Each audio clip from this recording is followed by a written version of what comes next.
All right, so good morning.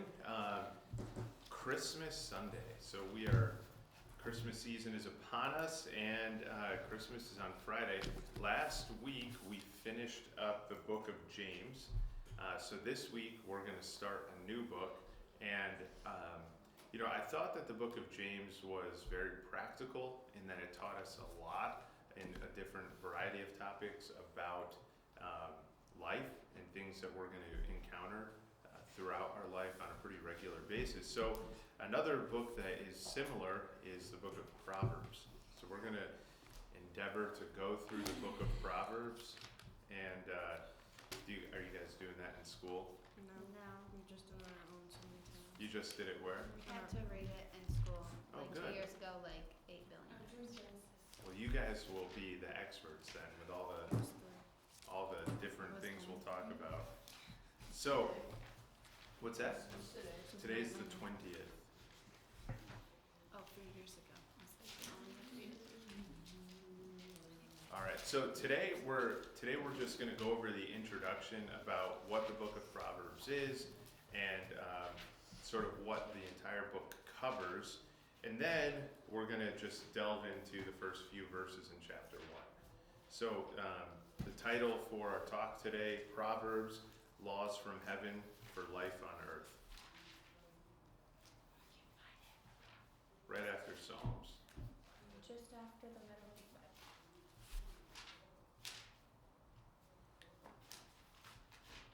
All right, is everybody there? Okay. Yeah. All right.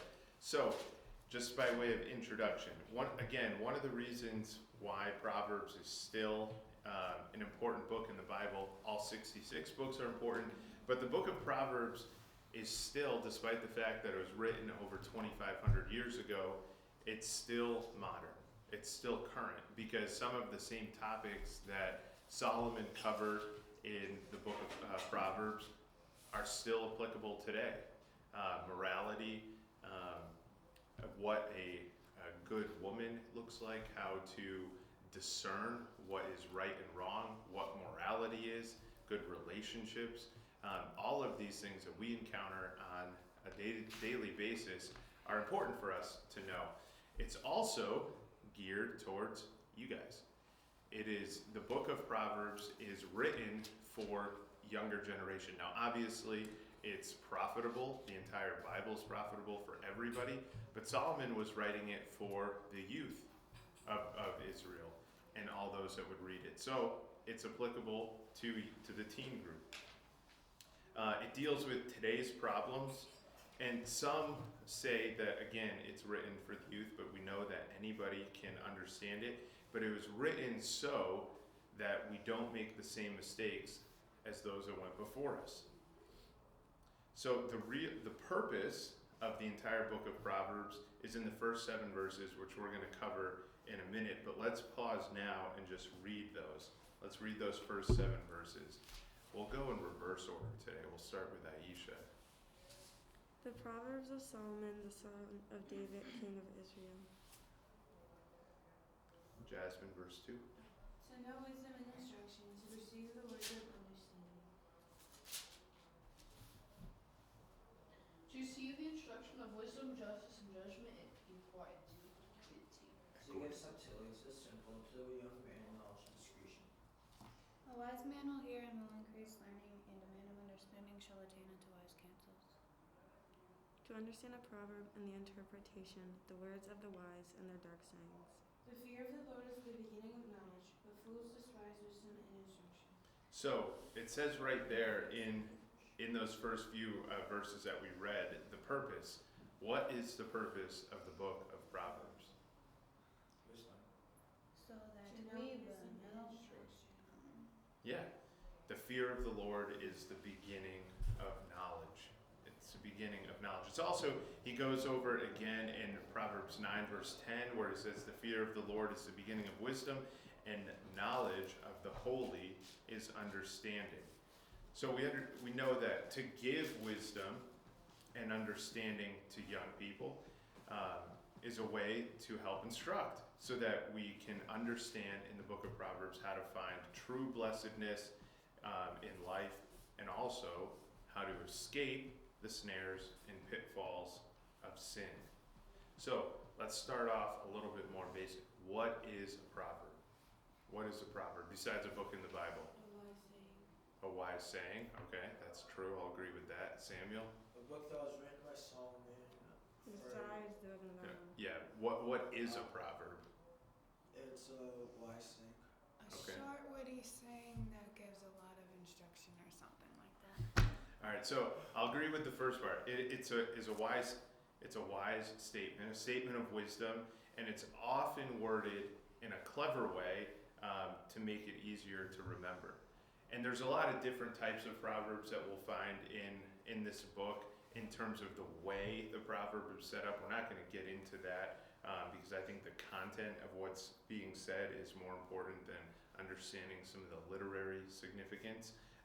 But you'll find that Solomon sets this up a little bit differently in different chapters.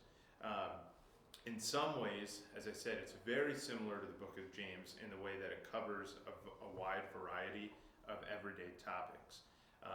So we understand now what we're getting into, what we're reading, so that we can understand how to be blessed and how to live a good life. Not only one that is good in the eyes of God, but also just how to live a good, healthy life that would be good for us physically. A lot of these things that Solomon outlines here for us, even if you weren't saved, if you followed some of these, you would have a better life than if you didn't follow them. John, do you want to, we'll jump right into, I think, a chapter that we all know, the very last chapter where it talks about a godly woman. Would you rather marry somebody who's going to help you and be a blessing to you, or somebody who's going to just constantly belittle you and put you down and not be helpful at all? The former. Yes, the former. And so Solomon helps us with some of that. In terms of business practices, would you rather own and run a business where you understand, the consequences of making good decisions and investments and bringing on, the right type of workers? Or would you just rather fly by the seat of your pants and hope everything works out? The former. These are some of the topics that Solomon covers. So it's good, even if you're not saved. This is a good book to understand and read. So that is why we're going to get into it. I think it's a very, very helpful book. So, outline. Let's talk about there are 8 basic topics that Solomon covers in the book of Proverbs. The first one is the introduction. We just read it. Chapter 1, verses 1 through 7 is the introduction.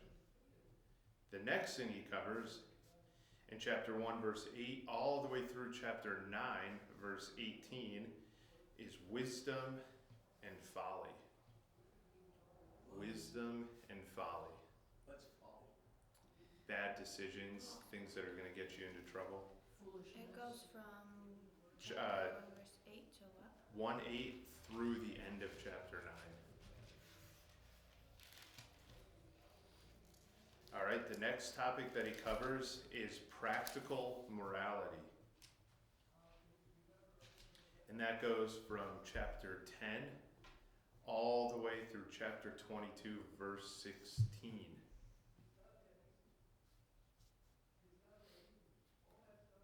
The next topic, topic 4, is wise men or wise people.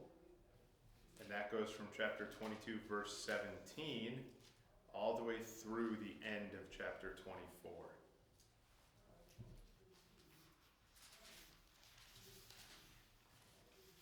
The next section is a group of Proverbs of Solomon that are compiled by Hezekiah's men.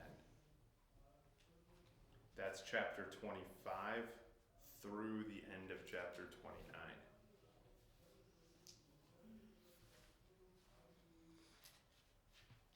The sixth section is just one chapter, chapter 30. It's the words of Agur, A-G-U-R. Anybody know who Agur is? A king somewhere. Foolish man. A king somewhere, and he wrote it to like his A fat king. because of his Like mother. judge. Something because of his mother. Yeah, we're actually, I'll actually explain it after we go over section 7. Section 7 is words of King Lemuel's mother. Words King Lemuel's mother taught to him. That's chapter 31, verses 1 through 9. So both Agur and King Lemuel, we're not entirely sure who those people are. They could have been actual people. It's also possible that they were pseudonyms that Solomon used for himself. We're not entirely sure, but What's the chapter for the last one? words of Just King chapter Lemuel's 31? mother was chapter 31, verses 1 through 9. So again, possible that they were two individual people. It's also possible that those individuals were Solomon as well. And then the last section 8, is the ideal wife and mother, which is chapter 31, verses 10 through 31. Verses 10 through 31. All right. So that is the outline of the book. There's a lot of, yes. Can you repeat 6? 6, yeah. 6 was words of Agur, Agur. That's all of chapter 30. John, were you raising your hand or just? Okay. All right, so now let's hop into the passage that we just read, which is chapter 1, verses 1 through 7. This is just the introduction to the book. It's a shorter lesson today, but again, we wanted to make sure that we could cover one of these sections. All right, so somebody read verse 1 for us again. The Proverbs of Solomon, the son of David, king of Israel. All right, so who was Solomon? You guys have all heard of King Son Solomon. of David, Son of king David. The son of David, very good. Okay, of Israel. tell me some things about him. He had Jasmine? He was the wisest king, and he was the king who chopped the baby in half. No, he almost did. Oh, he almost chopped the baby in half. He actually, I would argue he never, he knew he wasn't actually going to. It was a test. You guys all familiar with that story? 2 women arguing, saying that they were the mother of a child. So he said, I know, I'll chop the baby in half and give you each half. And then he knew that the real mother would protest and say, no, don't kill it, just give it to her. And then he said, okay, you must be the real mother. Okay? Who else? He had way too many wives. He did. He had a lot of wives. Concubines, whatever those are. He had They're, too yes, there's not quite wives, but women that live with you. Yeah, That's weird. yes, it is. The moral of that story is one wife is enough. He gets into trouble when he starts marrying more than one. How do you even know all of their names? He probably didn't. That's Okay, what else do we know about Solomon? We know that he had a lot of wives. We know that he was a king, the son of David. He was very wise. What else? He fell in love with a Shulamite. Okay, thank you. Esther? He built the temple. He did. He built the temple. And whose plans were they? David's. And David wasn't allowed to build the temple, right? Why He was a not? man of He peace. had too much blood. He had Solomon killed was a too man many of people. peace. What else, Samuel? What else do we know about He Solomon? was very rich. Yes, he was. He was very rich. John? The Queen of Sheba came and visited him. She did because she had heard how wise he was. And was she impressed when she left? Yes. She was very impressed, She said yes. that half Was he the one who had the son who tried to kill him? That was David. David. I was like all of them. Absalom, yes. Yep. So okay, so that's good. So we know a good deal about Solomon. He was John. He texted people very heavily. He did, and that would ultimately, after his death, lead to His son's destruction. the split of the country. Yes, he did. So we know that Solomon was wise. He was not born the wisest man, but when he found out he was going to take the throne, God asked him what he wanted, and Solomon said, I just want to be wise enough to rule your people.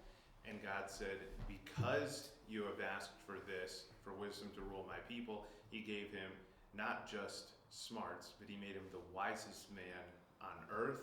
He gave him peace. During Solomon's reign, there was peace. He gave him riches.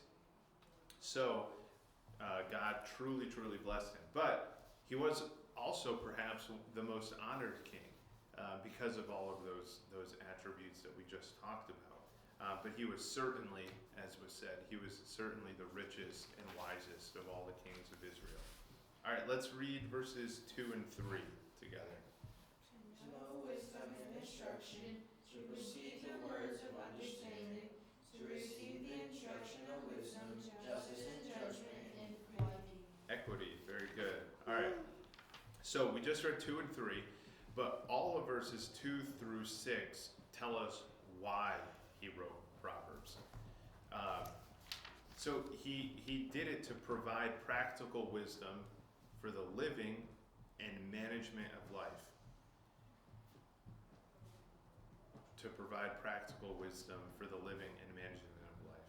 So you can learn from the book of Proverbs, quote unquote, know how. You can learn how to perceive wisdom, how to see it and understand it. You can learn right from wrong. You can learn good from evil, profitable things from worthlessness. You can learn what helpful and harmful things are. And we can learn what's wise, what's proper, and what's honorable. These are all things that are contained in the book of Proverbs. Let's read verse 4 together. to give subtlety to the simple, to the young man knowledge and discretion. So that third word in verse 4, subtlety to the simple, and then discretion. So how is somebody subtle? They are. All right, so I'll use myself as an example. I like using you guys as an example. They're All right. slick. So Aisha, when she first started her job, right, she got her paycheck. So, Let's say her paycheck was $500. She got a $500 paycheck, right? All right, so you have no Aisha gets her first check for $500. She really wants a car so she can drive herself to work. Yeah, I This do. is all make-believe. No, it's not. Okay, so now probably a long time ago, you could probably find a reasonable car for $500. Today, it's a little bit more challenging, but Aisha really, really wants a car. So she looks online, and she finds this old jalopy for $500. The wheels are barely hanging on. There are no actual seats. They're broken benches that people found and put in there. Does it There are no rear view mirrors or side view mirrors. The seat belts are pieces of string that are, that come For across. $500? And so, but it goes sometimes, sometimes it breaks down. But Aisha really, really wants a car. Yeah. So she decides she's going to take all $500 that she just earned and she's going to go buy that car. Oh. So That was a waste of money. if somebody was not subtle, they would just come out and say, Aisha, don't be an idiot. That's a terrible car. Yeah, It's going to break down, probably explode the first time you drive it.